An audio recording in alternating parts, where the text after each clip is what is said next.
afternoon, or possibly good evening. This is the Anomalab audio podcast, an adjunct to the Anomalab video podcast, which contains all manner of strange video beasties which are likely to ruin your concentration and disturb your tiny mind. I am not Amelia Tyler. I am Amelia Tyler, actress, screenwriter, often against my better judgment, producer. And I am occasionally known as Paul Hardy, and I am a writer, a director, an editor, and very reluctantly a producer. And collectively, we are Barely Human Productions, who, just like Anomalab, specialise in weird and wonderful and creepy and dark, most of which has a little bit of a comedy slant, but occasionally we will be doing something a little more serious and sinister. Like the end of the world? Maybe. Yes, we can do that. Barely Human's crazy plan is to make these strange films and put them out to you, and one of the ways we're going to be doing that is through the Anomalab podcast. Anomalab isn't just us, we're going to have loads of other filmmakers joining us, all of whom make films that are deemed beautiful and wonderful and crazy. In each of these audio podcasts, we will be dealing with what's going on generally in our lives, fun things we've been up to, upcoming projects, and also we'll be talking about a little aspect of filmmaking so that you guys who enjoy doing that too, because you're as mad as us, can maybe pick up some hints and tips or tell us that we're all doing it horribly wrong. So that's us. Let's move on. Okay. At the moment, we are in the middle of production on our first web series, an 8-part series of extreme strangeness called Sat-Nav Lifestyle. Now, I'm not going to say too much about it now because I don't want to spoil it, other than to say that it's the most wonderful thing ever committed to video. It might be bigging it up just a tiny bit, but it is quite good, and it should be coming to the Anomalab video podcast in a few weeks, give or take. A few weeks, give or take, various little problems that we may find ourselves having with the time-space continuum. And I'm fairly sure Paul's got swine flu, so I'll be dead. Could be a while. Yeah. Okay, status on Sat-Nav at the moment is that we've done the first 2 days of the shoot, and the final day will be this coming Saturday, so we should have all the footage we need by then. At the moment, me and the wonderful Damien Hayes, who is sitting just over there, are messing around with all sorts of graphical beautifulness to do the opening title sequence. Say hello, Damien. Hello, Damien. He's so witty. We're also actually editing the film, which is what I'm doing, and trying to find music to put over these lovely pieces, which I was fiddling around with very late last night, cutting little bits of music into it. Editing, episode 6 I was editing last night, it was fun. That's the one in which the portal opens up and she falls into a parallel universe in which the film's good. Is that the one with the llamas? Yeah, that's the one with the llamas. Cool. Yeah. May or may not be true. We've had a load of really good cast and crew involved in this project, and we'll go into detail about that in the making of, which will be coming out at the end of the series. This week's offering on the blood-stained altar of the Anomalab podcast is about vampires, more specifically Homo sapiens sanguisugens from the spooky Ministry of Secrets. Yes, the Ministry of Secrets is a wondrous little series invented by Mr. Hugh Bowen, which will touch upon many, many strange things as time goes by, as his little way of exploring the dark underbelly of not only his mind, but also the collective underbelly mind of humanity. So he's big on bellies, is what you're saying. And we hope to feature many, many episodes of it. Yes, and I know that they're going to be filming some more fairly shortly, so we will keep you up to date with that, and hopefully in a few weeks we will have Mr. Hugh Bowen in the studio talking about this film and how he made it, and theremins. One of the first projects that Paul and I worked on together, apart from Schrodinger's Girl, Hugh Bowen's film that we met on, was a little short that we put on in the first week of testing for Anomalab, wasn't it? Indeed. Called Blood Actually. And that came about from me going, I want to do a vampire film. And Paul went, I hate vampire films, no, God, no. And from there, Blood Actually was born, and there'll be a little making of going up online, so you can find out a bit more about most of our ideas come from me saying, this is awful, let's never do it. Yeah, it's great making him do things he doesn't want to do, like... turning up. Yeah, writing. Being awake. And in fact, this leads us quite handily onto our topic for today, Paul.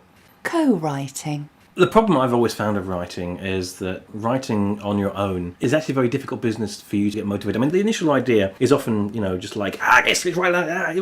But turning that into a script, there's an awful lot of actual hard slog, and it's hard brain slog rather than hard physical slog. And it's the kind of thing that you just don't want to do because it's painful and difficult. And writing is just so much more fun to have done than it is to actually do.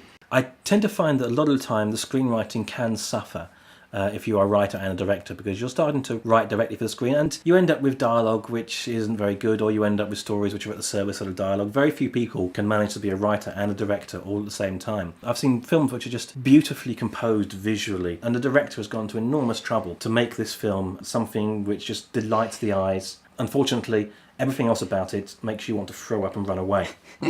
Or run away and then throw up, maybe, in a nice convenient place. Or throw it while running away. Yeah, because you've really got to do... both of these things have got to be hand in hand with each other, rather than one being purely at the service of another. Absolutely. So if you... and so many of us are starting out trying to do everything. And I think it always helps if you've got a writer you can work with. A lot of people take criticism of their work when they're screenwriting very, very personally, and I think we'd all do a lot better if we, A, acknowledged our own flaws, and B, rather than trying to be the best at everything and do it all on my own because it's my project and blah, blah, blah, blah, blah, find somebody who's really good at that sort of stuff that maybe you're not so good at and work together. This is actually very, very difficult to do. Myself and Amelia bumped into each other on a shoot and accidentally started writing something together and discovered that it worked. The funny thing is that different people will come up with different segments of the whole thing. A lot of filmmakers have a speciality, whether they want to admit it or not. I hold my hands up and say I am dialogue driven.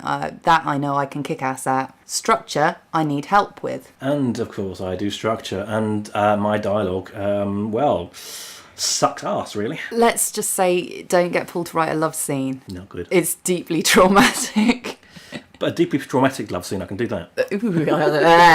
Oh, dear me. Co-writing used to be something where you actually had to be in the same place at the same time. But we live in the magical age of the internet, and we don't have to do that anymore. Thanks to the wonderful interwebs, the majority of the writing we do together isn't even in the same room, or indeed even near the same postcode. Myself and Amelia live in very different places, but we found that with a combination of Skype, which some of you will have, and if you both got Mac, you can both use iChat, which I think is a better program, but if you don't both have Macs, then Skype is the only way to go. Combine that with Google Docs, and you've got a situation where you can both be talking and editing the same document at the same time, which means you can literally be collaborating as you go. And anybody out there who has had experience of co-writing will know that occasionally you do just want to tear each other's heads off.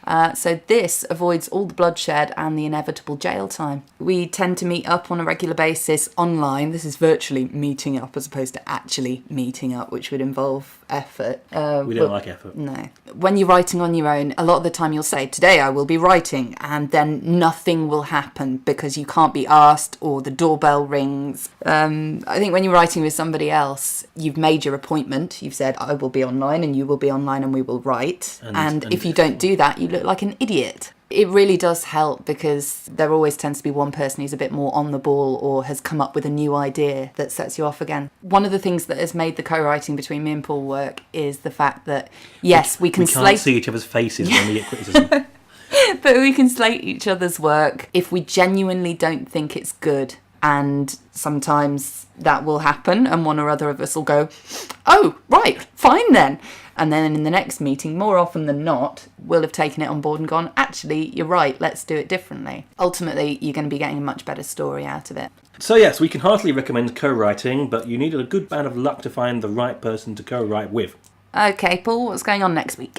Next week, we're going to be putting on another video from the amazing Ministry of Secrets series by Hugh Bowen in his own inimitable style. You could nimit him, but he doesn't like it. This time, it won't be vampires. It'll be something else instead. Something dark, terrible, from the nether realms of death itself, crawling from the grave to stalk you and turn you into one of its evil number. Is it zombies? Yes, it's zombies. Good. So until next week, we just like to say good evening, good morning, or good night, whichever one you prefer. I'll just say bye. Bye, bye.